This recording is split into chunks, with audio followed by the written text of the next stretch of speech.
You need to heal your hand quickly, or it will get worse. I didn't understand why my husband George took me on a fishing trip in a rowboat and let me drift away while he filmed me laughing on his phone. I thought maybe he wanted to make up after an argument. But as I drifted alone, scared and cold, I realized his true intentions. Thankfully, a man rescued me, saving my life. My name is Carol, and I'm 38 years old. I live with my husband George, who is 3 years older. We used to work together at the same company, but in different departments. We didn't interact much until George started visiting my department for no reason. Eventually, he asked me out to dinner, surprising me. We grew closer and got married 2 years ago, much to the surprise of everyone, especially my parents. They were overjoyed at our wedding. After living with my parents, George and I decided to get our own place, not too far from my parents' house. I'm home. Welcome back. Dinner is ready. Is that curry I smell? Yes, it is. Let's dig in quickly. Awesome, your curry is the best. I usually take care of the housework because I finish work on time and don't have to do overtime. Even when I lived with my parents, I enjoyed cooking and cleaning, so it's no trouble for me. But on weekends or when George gets off work early, he takes over. Our life as newlyweds was going really well without any problems. But about a year and a half into our marriage, things started to go downhill. One day, while we were eating, George sighed and said, "You're lucky, Carol, not having to work overtime." George is a manager and has been really busy lately, working extra hours. Worried about him, I said, "Well, my job is more routine, but you have so much responsibility because you're trusted, George. That's impressive." But my words seemed to upset him. "What do you mean by that? Don't praise me if you don't understand. We've had arguments before, but this was the first time I saw George so tired. Not knowing what else to say, I just said sorry, and George stormed off to his room without finishing dinner. I knew George was tired, so I didn't argue back, but I was surprised by his reaction. I heard his department was starting a new project, so I hoped things would get better once he wasn't so busy. But instead, our relationship got worse over the next few days. A week later, I had to stay late at work unexpectedly. I need to prepare some urgent documents by tomorrow, which might keep me at the office until after George gets back. Feeling a bit uneasy, I decided to text George just in case. I had to do overtime at work today. George, if you're not working late, could you handle dinner? Or should we eat separately tonight? Sorry for any inconvenience. It had been a while since I reached out to George like this. Remembering our last argument, I added sorry to the end of the message. But all I got was a red receipt with no reply. When I got home, George was eating what looked like a meal from a convenience store, and he didn't respond when I said, "I'm home," showing he was in a bad mood. "Sorry about dinner, work kept me longer than expected." Trying to ease the tension, George interrupted me. "Do you think it's okay to work late when I come home this tired? Are you still upset about what I said earlier?" Trying to start a fight with good intentions? I was surprised by how quickly things escalated. I asked again, "So you think I'm pretending to work late just to bother you, or I'm not finishing my work because I'm lazy?" His words stung. I really had to stay late at work.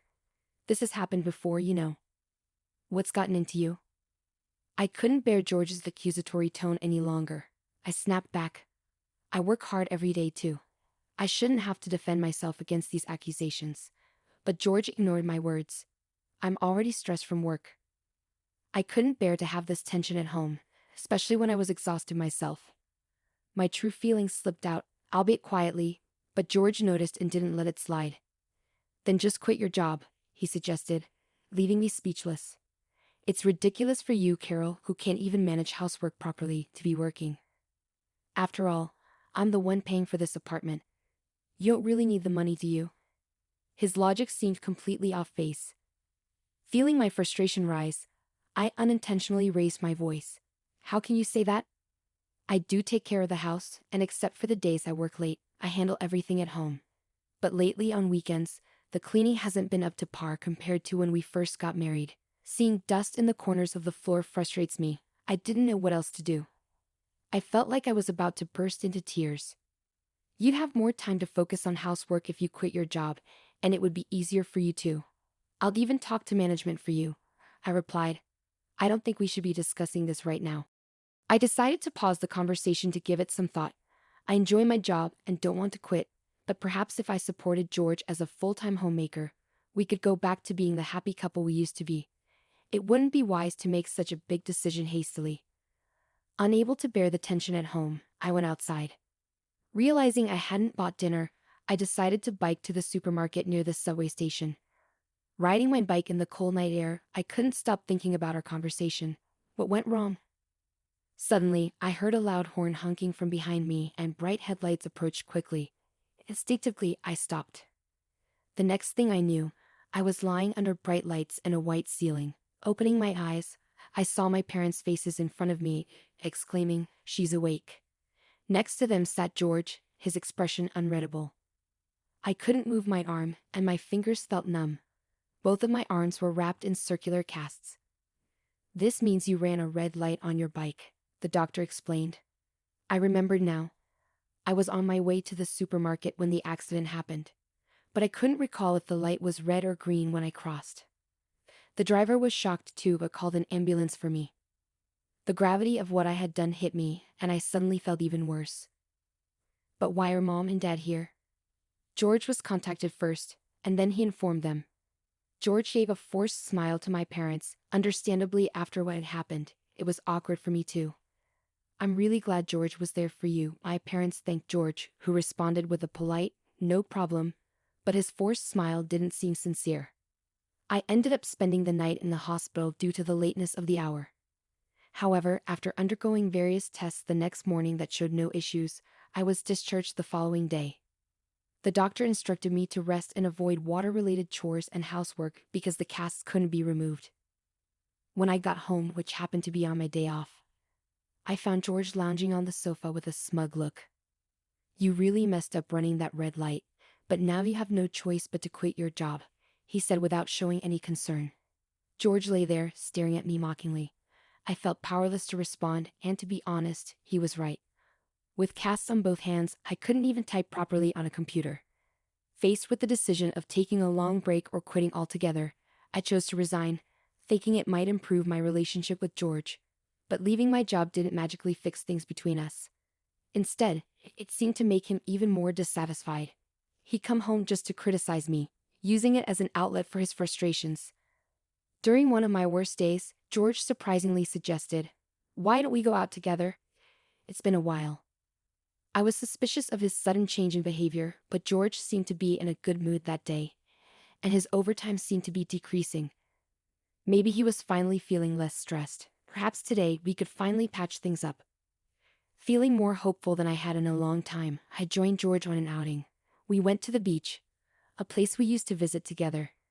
"Here, you can fish in a rowboat," George suggested, pointing to the safe fishing area where beginners could easily fish from rowboats. This spot held special memories for me. Although I had only been here a few times, it was meaningful because George had helped me overcome my fear of the sea by teaching me how to fish. I still remembered the fun times we had here. "It's not scary, it's nostalgic," I said to George, who simply replied, "Yeah." Having a normal conversation without any snark or arguments felt incredibly refreshing and genuinely joyful after so long. After renting a boat, we successfully got on board. "Here, Carol," George said, offering his hand to help me aboard, just like old times. I carefully grasped his hand to get into the boat, being extra cautious since I couldn't use my hands to stabilize myself. Sitting down, I was reminded of our dates before we got married, which made me happy. Now we can finally get back to how we were, I thought, hoping this outing could mend our relationship. I looked at George, who then flashed a mischievous grin and kicked the boat off. "Huh!" I exclaimed, but my voice was drowned out by the sound of the kick. With a sudden jolt, the boat shot out to sea, quickly drifting away from the dock where George stood. Even though I wasn't rowing, George took out his phone and filmed me, laughing and taunting, "You better heal that hand fast, or it's going to be bad." In that moment, I realized I had been tricked. I blamed myself. I had thought that if George's workload decreased and I did the housework perfectly, we could reconcile. But I was wrong. This was George's true nature. Realizing this, I felt frustrated, ashamed, and sad, and tears started flowing. Sniffling and breathing in the sea breeze, I felt the fear of being alone at sea overwhelm me. I just wanted to go home. As I sat there, eyes closed, trying to push through the fear, a man's voice startled me. "Are you okay? You're about to drift out of the safe area, and are those casts on your arms?" There was a man. likely a father and a boy who looked a lot like him. But when our eyes met, the man exclaimed, "Oh, aren't you Carol?" with a gentle voice. I remembered him. He was Matt, George's colleague who had come to our wedding. That meant the boy next to him must be his son, Mark, who had grown a lot since our wedding. I didn't notice. What happened to you in that state? Weren't you in a bicycle accident? Matt asked, clearly confused. Yes, I was, and now I'm stuck here, unable to row. All because George put me on this boat, I explained. Matt seemed taken aback, understandably so. Being put on a boat by one's husband and left adrift at sea sounded like something out of a drama. Let's call for help, Matt said, raising his voice and calling out to the boat rental staff. Thanks to him, I was saved, while Mark played on the beach. Through tears, I told Matt everything about George, how he had treated me, and how I ended up adrift at sea today. Gradually, Matt's face grew pained, and he cried with me. It must have been hard, he said softly, offering a comforting word. I nodded, tears streaming down my face once again. Then Matt made a suggestion. I've been having my own thoughts about George recently. Would you let me handle it? After our conversation, Matt drove me home in his car. During the ride, Mark talked a lot, providing me with a genuinely enjoyable time for the first time in a while. I dreaded coming home, but it was unavoidable. With trepidation, I opened the front door to find George lounging carelessly in the living room. He smirked at me and said, "Wow, you're back. Always lucky with survival, huh?" Unable to find the energy to respond, I ignored him and went straight to my room to get ready for bed. The next morning, I didn't make breakfast for George and stayed in my room. With my hands in this condition, I couldn't cook properly anyway. But even before the boat incident, I had tried so hard to please George, even buying delicious bread. Now, all those efforts felt pointless to me. I didn't give George much thought throughout the day, and before I knew it, night had fallen.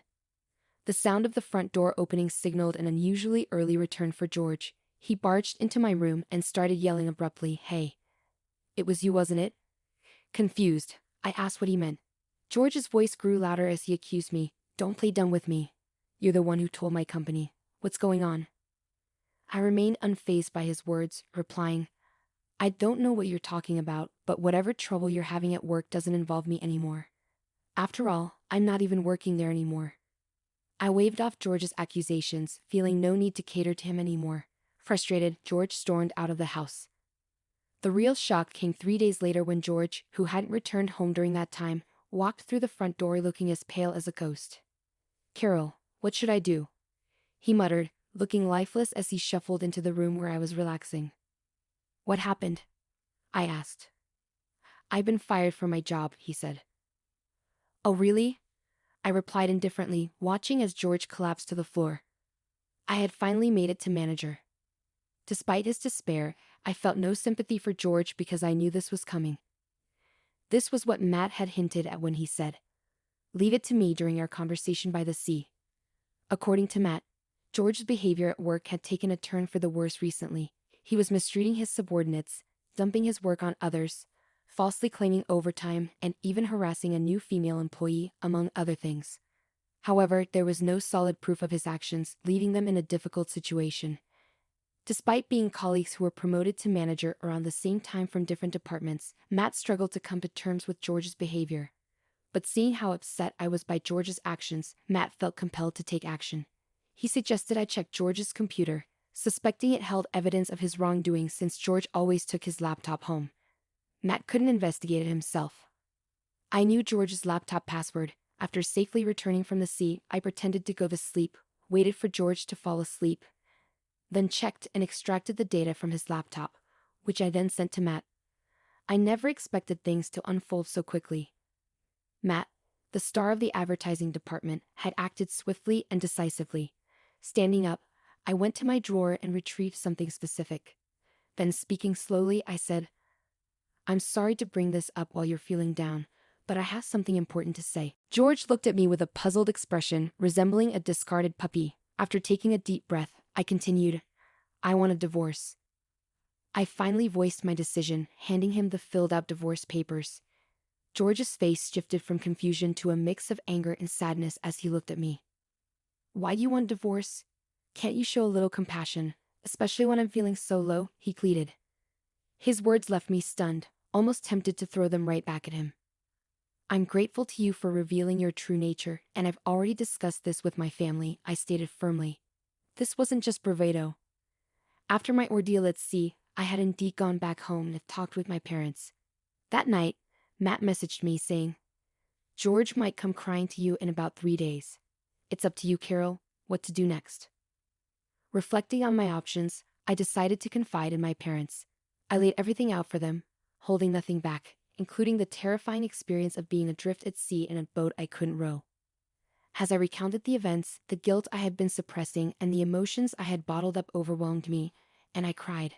My parents, who had held George in high regard, were deeply shocked by what I revealed. However, after hearing my story, they apologized for my pain and encouraged me to proceed with the divorce. Though I had been considering it, their support helped solidify my decision. When I shared my decision with George, he paled and eventually broke down, pleading, Please don't leave me, I can't bear to lose you now. Despite this desperate plea, my resolve remained firm. You should have realized before putting me on that boat, I told George. He deflated, sitting motionless on the floor. In the past, I might have comforted him, reassuring him that everything would be okay. But now I felt nothing.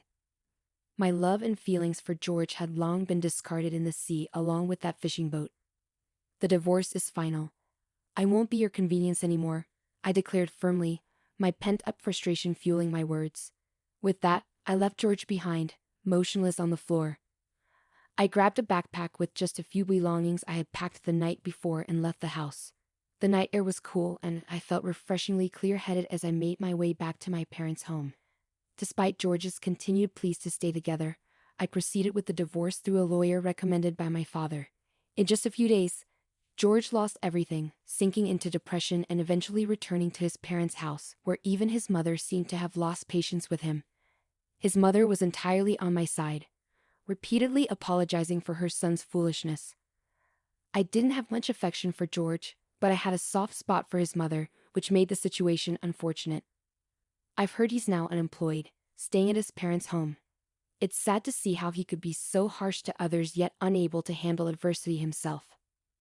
After successfully ending our relationship and receiving support throughout the process, I expressed my gratitude to Matt. Once my arms healed, I returned to work and realized how much I actually enjoyed it. I used to spend each day accommodating George, but now I cherish doing what I love, immersing myself in my work and feeling fulfilled every day. I'm eager to start anew, valuing myself